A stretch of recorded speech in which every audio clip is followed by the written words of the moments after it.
First, in our news tonight is a report that the federal government has declared its intention to invest and focus attention on natural gas exploitation in the country.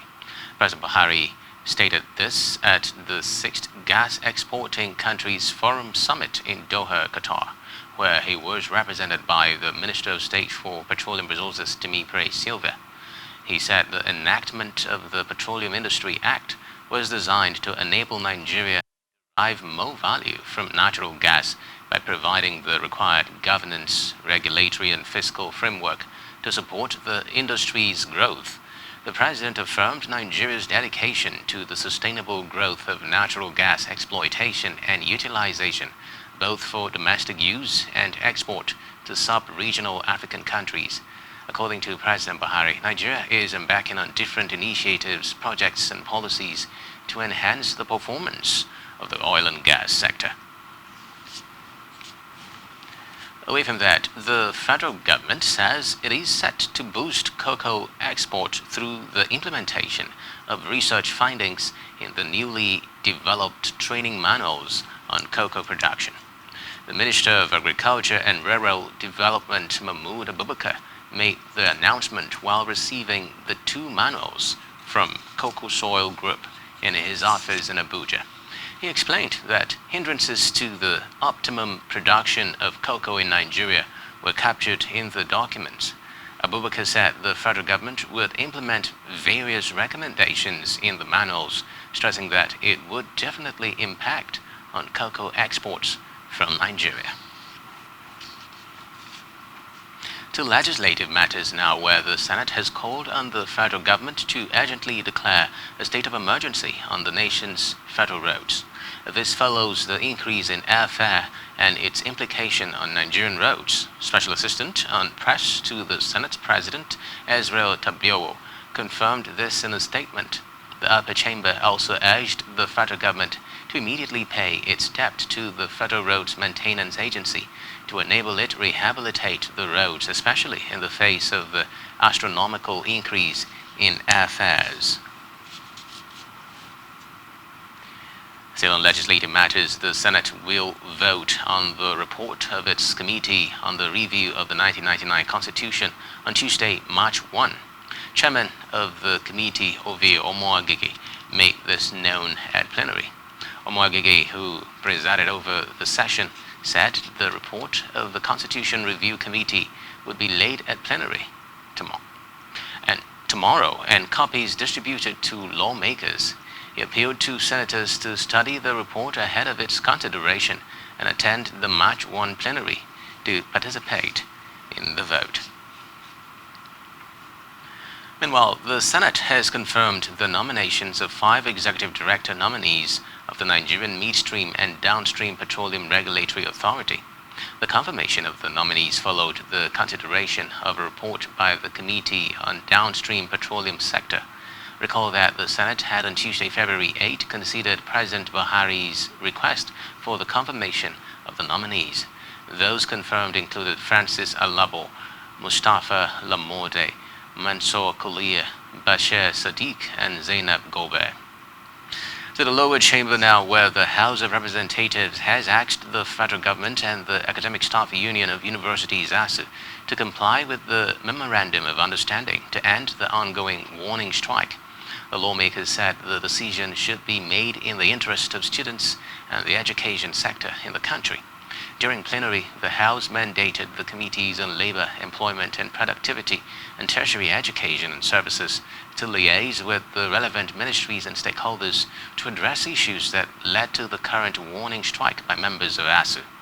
The resolutions followed a motion moved by Dozie Nwankwo, who observed that the previous ASU strike, which lasted for 9 months, had inflicted pain on students, parents, and the education sector.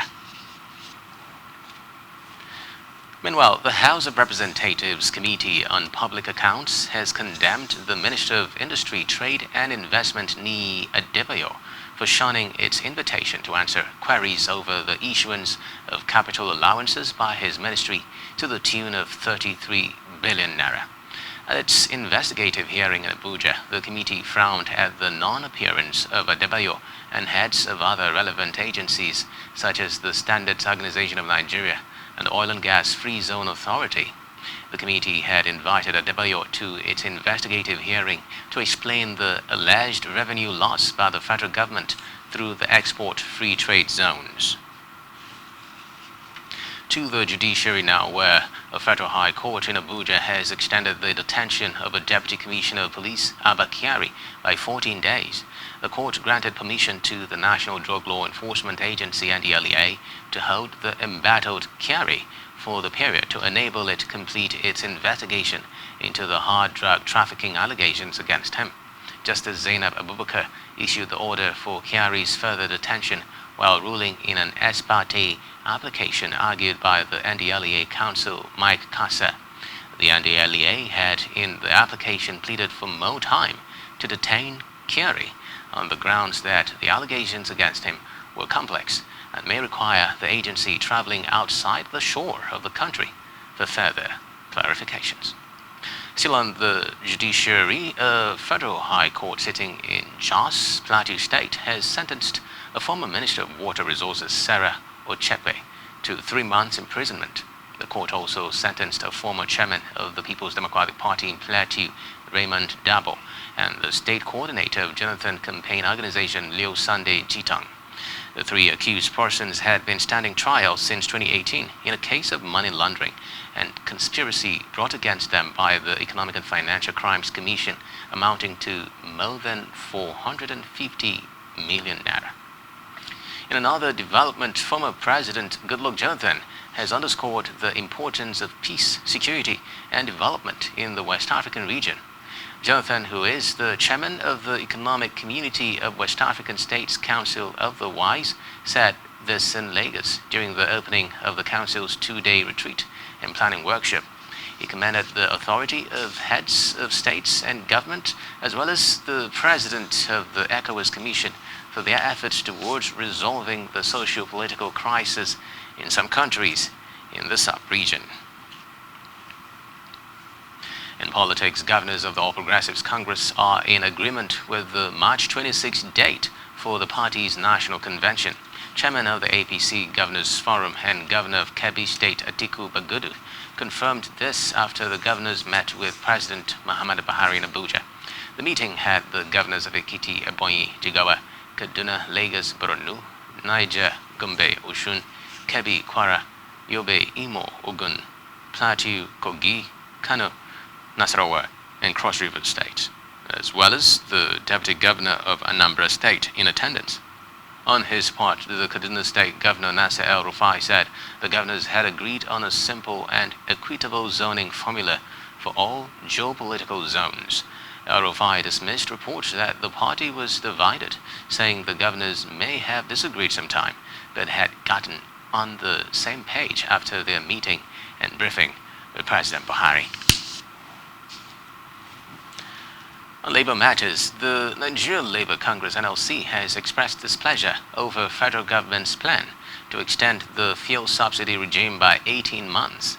The International Monetary Fund (IMF) had said Nigeria would likely depend on overdrafts from the Central Bank of Nigeria to fund its proposed 2.55 trillion naira petrol subsidy bill. The IMF warned that fuel subsidy negatively affected Nigeria's fiscal position and increased fiscal deficit. In a separate development, the Economic and Financial Crimes Commission (EFCC) and the National Youth Service Corps (NYSC) have signed a memorandum of understanding.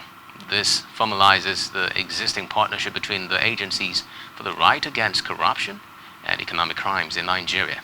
NYSC Director General Major General Shuaibu Ibrahim and EFCC Chairman Abdulrasheed Bawa met at the Commission's headquarters in Abuja. Bawa said the document would serve as a guide on what the agencies would be doing from time to time. Away from that, Nigeria Customs Service is calling on Nigerians to embrace the Vehicle Identity Number VIN valuation to ensure transparency. Customs Public Relations Officer Deputy Controller Timi Bomodi gave the advice in a statement in Abuja. but Modi noted that the VIN valuation was an innovation designed to harmonize and make the system transparent, urging agents and importers to embrace it. He explained that the system used artificial intelligence to pull together trade data representing a range of values consistent for each car's model using the VIN. In Zamfara, an investigative panel constituted by the State Chief Judge Justice Kulu Aliyu has concluded its sitting and is ready to transmit its recommendations to the Assembly. This follows the impeachment proceedings of the Deputy Governor of the state, Mahadi Aliyu, over alleged misappropriation of funds, gross misconduct, and abuse of office, among others. The panel concluded its sitting after they had given the respondent, Mahadi Aliyu, a 2-day timeline, which he failed to do. The 7-member investigative panel has assured the public that they would be fair and just to all parties involved in the matter. Back here, Akwa Ibom State Governor Udom Emmanuel has sacked his Chief of Staff, Barawa Ephraim Inyangayan, and expressed appreciation for his contributions to the development of the state. According to a release signed by Secretary to the State Government, Dr. Emmanuel Akuem, given the urgent need to match skill set and competencies to the task of maintaining economic development in peace, Inyangayan's services are no longer required with immediate effect. Aparawa Inyangayan was by the release directed to hand over all property of government in his possession to the Secretary to the State Government. The Governor also urged him to accept the assurances of his goodwill and highest regards as he proceeds to other endeavors. Still in Akwa Ibom, an elder statesman in the state and former editor of the defunct National Concord newspapers in Sikakisien has raised concerns over some fathers of faith using religion to exploit the people and the society. Isien, who was fielding questions from Spectrum television newsmen, observed that religion had become a critical issue in the state, owing to how some men of God peddled it for self-gratification. He also alleged that the traditional institutions were losing respect for allowing themselves to be used by politicians, and urged royal fathers to be conscious of the future and protect the institutions. The traditional institutions and probably mothers of faith. Religion has become a very serious issue now. It is the biggest instrument of exploitation in our society. And now they are selling themselves, selling the Bible. There's too much poverty. And people are beginning to question. If people were not questioning it, how come cultism is rising? How come the breakdown of society is rising? It is because they feel in what they are doing. The traditional institutions, if they want to remain relevant in the future of the Bible, they should work for their own respect and integrity. They should not allow government, simply because government is paying them. Government tells them, go left, they'll go left. Go right, they will go right.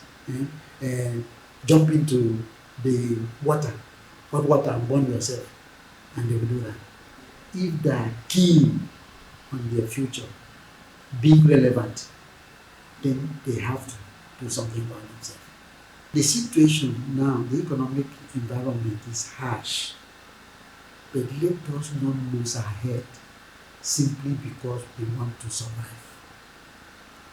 If the society breaks down, we will all lose. Values that we've cherished over time, let's do our best to sustain those values. When there's a complete breakdown of law and order, all of us will be the losers. So we should apply some restraint. Meanwhile, the Federal Road Safety Corps in Akwa Ibom has warned Nigerians, especially politicians, against the covering and use of special number plates on their vehicles without authorization. The sector commander in the state, Matthew Olonishaye, gave the warning in an interview with newsmen in Uyo. He said it was illegal to cover or use special number plates without proper registration and approval. especially with the present security challenges facing the nation. Olanishaye said anyone who wanted to use a special number plate should apply through the State Board of Internal Revenue. He warned those using special number plates to desist from it, as the Commission had the mandate to apprehend defaulters. Still to come in the news. NNPC introduces new charges for fuel marketers. Do stay with us. Thanks for staying tuned. In Africa, Ethiopia's Prime Minister Abiy Ahmed is set to address the country's federal parliament on the conflict between government forces and Tigrayan rebels in the north. This will be his first time of addressing parliament since he won a second term in office in June 2021. According to reports, Ethiopian federal forces have been fighting rebels loyal to the Tigray People's Liberation Front since November 2020. The country is also meshed in a border row with Sudan and a dispute with Egypt and Khartoum over the Grand Ethiopian Renaissance Dam on the Blue Nile River. Recall that Abiy had recently announced the start of electricity generation from the controversial dam, prompting angry reactions from Egypt and Sudan. The two countries have called for a legally binding agreement to resolve a dispute with Ethiopia. Still in Africa, Madagascar's meteorological department has announced that Cyclone Amnati is moving quickly towards the country. The agency noted that Amnati was expected to hit tonight with wind speeds of up to 170 kilometers per hour. Madagascar's National Office for Risk and Disaster Management noted that tens of thousands of people had been displaced as a result of this year's cyclone season. It said nearly 275,000 people were in the cyclone's path. National Meteorological Office predicted that the cyclone would make landfall on the eastern coast of the island, continue through the Central Highlands, and move out to sea in the Mozambique Channel tomorrow. Elsewhere, Libya's embattled Prime Minister has warned that the appointment of a new interim government could trigger war and chaos in the country that has witnessed a decade of turmoil. Addressing Libyan's Prime Minister Abdul Hamdi reiterated his plans to hand over power only to an elected government and listed a likely plan to hold elections in June. Hamdi has proposed a 4-point roadmap to a simultaneous parliamentary vote and a referendum on constitutional amendments late in June. This is to be followed by a presidential election after the new parliament crafts a permanent constitution. Away from that, the International Monetary Fund (IMF) could stop its program in Somalia in 3 months if long-postponed national elections encounter fresh delays. According to the fund's mission chief for the country, Laura Mayer, the IMF's program in Somalia was due for a review in mid-May, but election delays mean that a new administration may not be ready to endorse the planned reforms in time. Reports say Somalia's polls were more than a year behind schedule, with voting for the lower house of parliament due to be completed by Friday. In another development, Tunisians living in Ukraine have urged their national airline Tunis Air to arrange an evacuation flight as fears grow of an outbreak of war in the region. The head of the Association of the Tunisian Community in Ukraine, Tariq Aloy, said Tunisians had been struggling to leave Ukraine due to international airlines cancelling flights. Aloy told newsmen that anxiety had heightened within the community following Russia's announcement to recognize Donetsk and Luhansk as independent states. He noted that there were about 1,500 Tunisian nationals in Ukraine, including about 500 students, many of whom reside near Russian border. Meanwhile, Turkey's President Tayyip Erdogan has cut short his trip to Africa His office announced this as the Turkish leader stepped up diplomacy over the crisis between Russia and Ukraine. He said Erdogan, who started a tour of Africa on Sunday, visiting DR Congo and Senegal, postponed his journey to Guinea to return to his country today. In the meantime, Hungary is planning to deploy troops along its 137-kilometer border with Ukraine amid fears of an influx of refugees if the crisis with Russia escalates. Hungarian Defense Minister Tibor Benko confirmed this as countries in Eastern Europe are making preparations for people fleeing Ukraine. Benko said Hungary's armed forces would carry out humanitarian tasks as well as close the Ukraine border with Hungary to ensure that no armed groups can enter the territory. Still on the Ukraine-Russia crisis, the United Nations is relocating some of its non-essential staff and their family members in Ukraine amid growing fears of a Russian invasion. UN spokeswoman Alexandra Belushi told reporters in Geneva that the bloc remained committed to stay and continue delivering, especially in eastern Ukraine.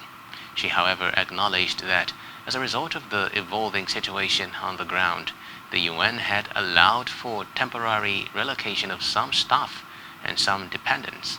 Belushi said the UN had counted 1,510 staff members in Ukraine, including 149 international staff.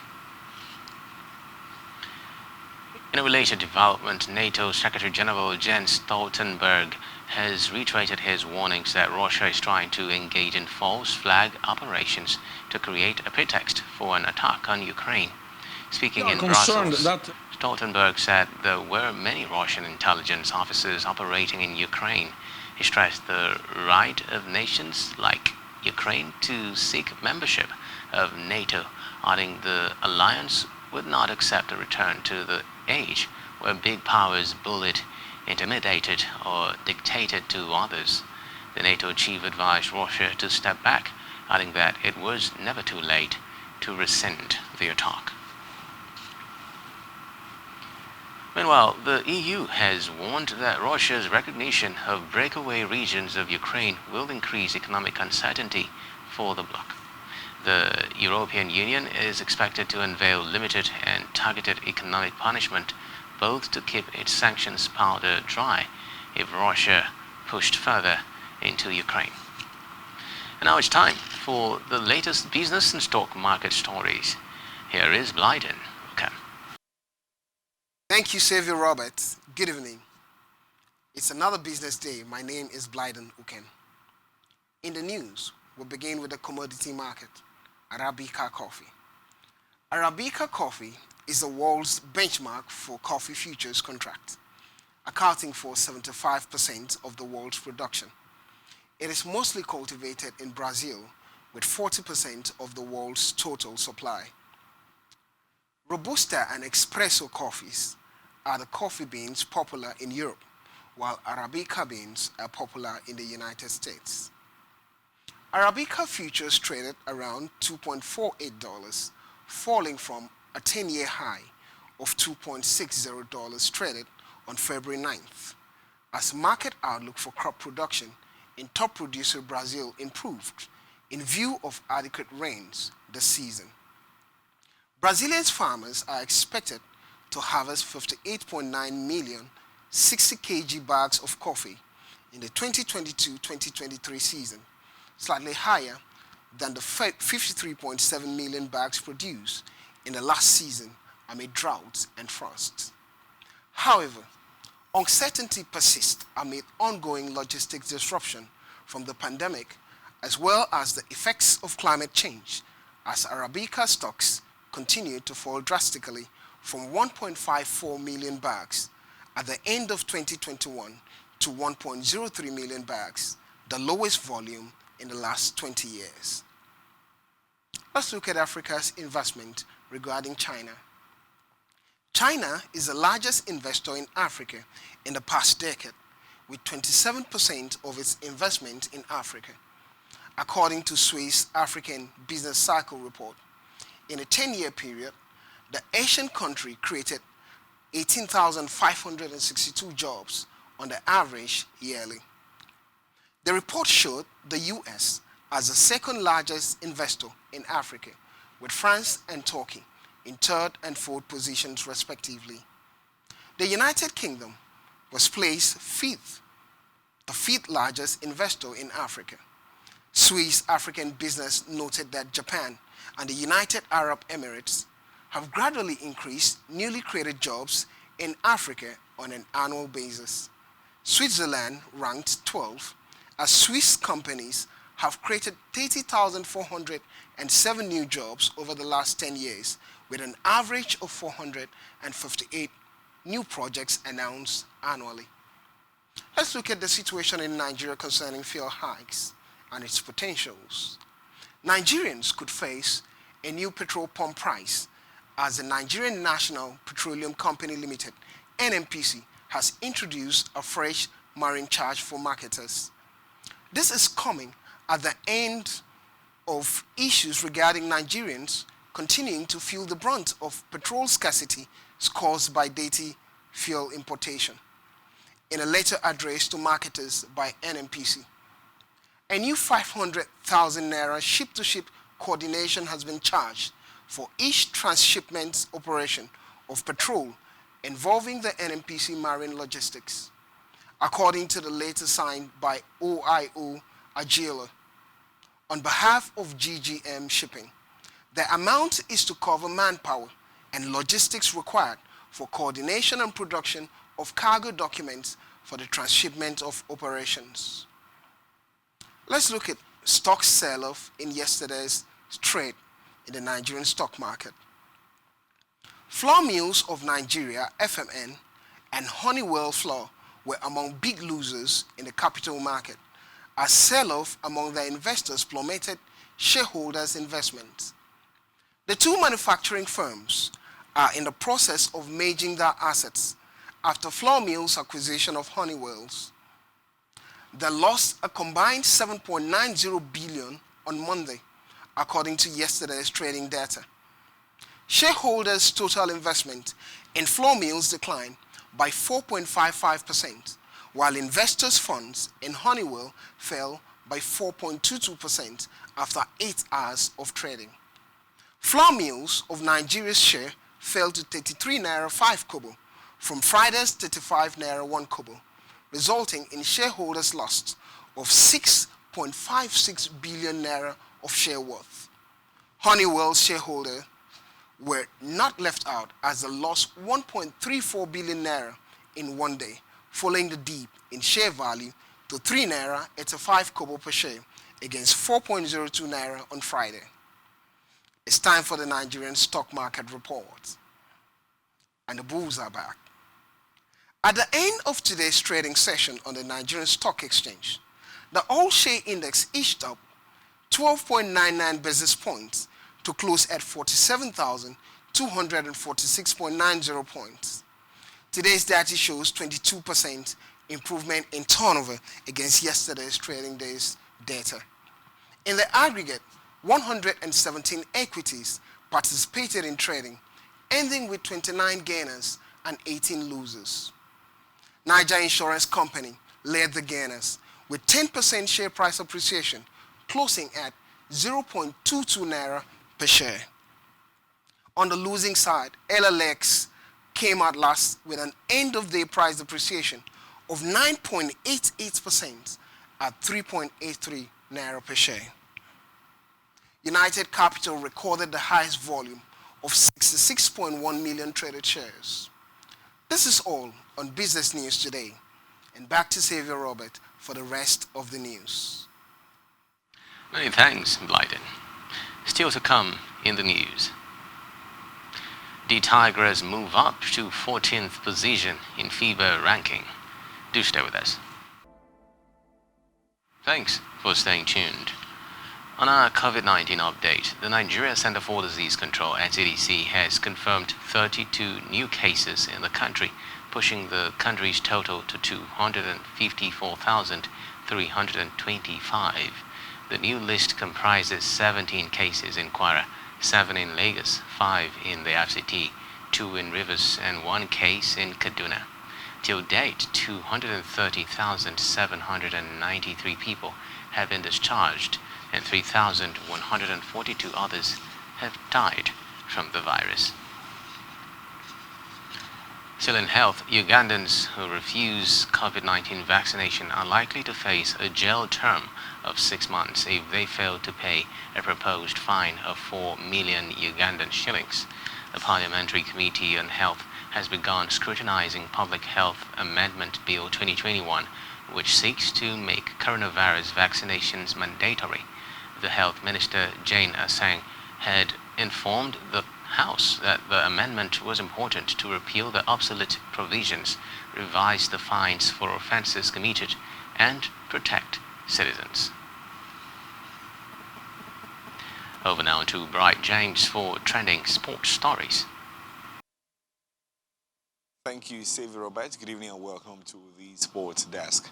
I am Bright James. Who being from tennis, where third seed Paulo Badosa snuffed out the threat of rising teenager Clara Thorson 6-1, 6-2 in just 69 minutes to reach the third round of the Qatar Open. They won a battle of former champion Seoul 2019 winner Lisma Tense. Advances defending champion Petra Kvitova retired, trailing 7-5-1-2 due to a left wrist injury. Badosa's clash with Thorson had been one of day 3's peaks on paper. The only prior encounter had been almost exactly 12 months ago in Lyon. Thorson's second WTA level main draw in the breakout tournament for the Dane, who won the whole thing as a qualifier via 7-5, 6-1 defeat of Badosa in the semifinals. Elsewhere, like Badosa, second seed Barbara Krejcikova put an early Dubai defeat behind her with a quick Doha opener. The Czech had lost to Diana Janstreka in the second round last week, but bounced back with a 6-1, 6-3 rout of Magda Linette in 1 hour 11 minutes. The Czech dropped just 12 points and 7 saved both break points she faced in the third game of the second set, while Linette wasn't done by 33 on 4's errors to only 8 winners. Now to the ATP, where Alexander Zverev and Jensen Broxby capped a remarkable first day of action at the Abierto Mexicano Turco with a 3-hour, 20 minutes epic played out in the early hours of Tuesday morning. Defending champion Zverev was made too deep to save 2 match points in the second set tiebreak before clinching a 3-6, 7-6, 6-2 victory in one of the most exciting matches of 2022 so far. The finish time of 4:55 a.m. marks the latest ever finish to an ATP tennis match, eclipsing Leighton Hewitt's 2008 Australian Open clash with Marcus Baghdatis, which ended at 4:34 a.m. local time. Zverev's next assignment in Mexico will be a second-round meeting with Peter Kowalczyk after the world number 95 defeated Brandon Nakashima 6-4, 6-4. Now also, on the day, 8th seed Pablo Carrera Busta defeated qualifier Austin Ote 6-2, 6-4 on the Acapulco debut. The world number 17 saved 3 break points and converted 3 of his own to overcome the German and set up a second-round clash with John Millman or Marcus Kieran.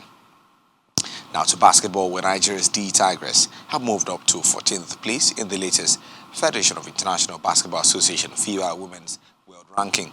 The latest ranking was published on the official website of FIBA yesterday. D Tigers' improvement in the world rankings attributed to their impressive performance at this year's FIBA Women's Basketball World Cup 2022 qualifiers in Belgrade, Serbia, following wins against France and Mali. They will now compete alongside 11 other countries at this year's World Cup in Australia. Meanwhile, the top 4 teams remain unchanged, with the USA still having the number 1 spot, followed by Spain, Australia and Canada. Belgium have leapfrogged France into number 5 position on the strength of resounding victories over Puerto Rico and Russia in the World Cup qualifiers. Now in football, UEFA is considering moving the season's Champions League final away from St. Petersburg in response to the threats of conflict between Russia and Ukraine. The move comes as UK Prime Minister Boris Johnson says there is no chance Russia will be allowed to host major football tournaments as a result of its decision to invade a sovereign country. The final is due to be played at the Gazprom Arena on May 28, but the location is now under review, with the UEFA confident to be able to change the venue. Wembley would be a possible alternative venue if St. Petersburg is stripped of hosting right, although the English Football League playoffs are due to be played where on the same venue on the same weekend. Tensions between Russia and Ukraine are rising after Russian President Vladimir Putin recognized the independence of two breakaway regions, while Ukraine is considering breaking up diplomatic ties with their neighbor. And that's it from the sports desk this evening. I am Bright James. Over now to B2 Brand for entertainment news. Thanks, Bright James. Hello and welcome to the entertainment desk. I am Beto Brand. Let's take you through stories making our bulletin this evening. In the world of music, Black Sharif Goes Global, a second sermon remix, features at the NBA All-Star Game. Last week, the official video for the second sermon refix was also premiered on YouTube and has already clocked over 720,000 views in just 3 days. While during the NBA All-Star Game at the weekend, Black Sharif's popular song was played during the break. The All-Star Game is a basketball exhibition game hosted every February by the National Basketball Association NBA, and it showcases 24 of the league's star players. It will be recalled that similarly, the League On club defeated Lille 1-0, and the players decided to celebrate the victory with Black Sharif's second sermon, singing it hook for hook. While in the viral video, which went viral, the players were seen singing it word for word as the song was played in their dressing room. Black Sharif, whose real name is Mohammed Ismail Sharif, has risen quickly in the Ghanaian music industry, having surfaced to the scene just a year ago. And the second sermon refix features Burna Boy. In other news making today's bulletin, fans berate Wizkid's intention to have a collaboration with Asha. Wizkid said he would love a collaboration with Asha, but most Nigerians do not want it at all. Over the weekend, Ayon Balogun, aka Wizkid, the owner of Starboy Records, made his intentions known in a tweet to be with the studio reputable musician Asha for a duet. But little did Wizkid know that his dream of a musical collaboration with the world-renowned Nigerian singer would receive a huge knock from music enthusiasts across board. Those who reacted to his post said Wizkid did not fit into the class of Asha. Some alleged that Wizkid will destroy the bright musical career of the female singer who was formerly with Question Mark music label. To include a number of comments from the likes of Ife Richard Ire at Ire Play Mode, who said that this has to be the funniest tweet on Wizkid wanting to collaborate with Asha. And finally, from the entertainment desk this evening, still in the world of music, Techno is set to return with a new single. The celebrated Nigerian music star and Universal Music Group act Techno has announced his new single, Mufasa. It will also be self-acclaimed King of Afropop's first song since his ill-fated debut album, Old Romance. The new single derives its title from the classic Lion King, Simba's father, who was named Mufasa, purely of comical effects. And that's as much as we can bring you this evening from the entertainment desk. I am Beto Brand, thanking you for watching. Now over to Xavier Roberts. And that's all we have for you at this time. Do ensure to follow us on social media and subscribe to our YouTube channel, all of which you can find on our website, SpectrumTv.ng. You have been watching Spectrum News at 9. My name is Xavier Robert. Do have a terrific night rest.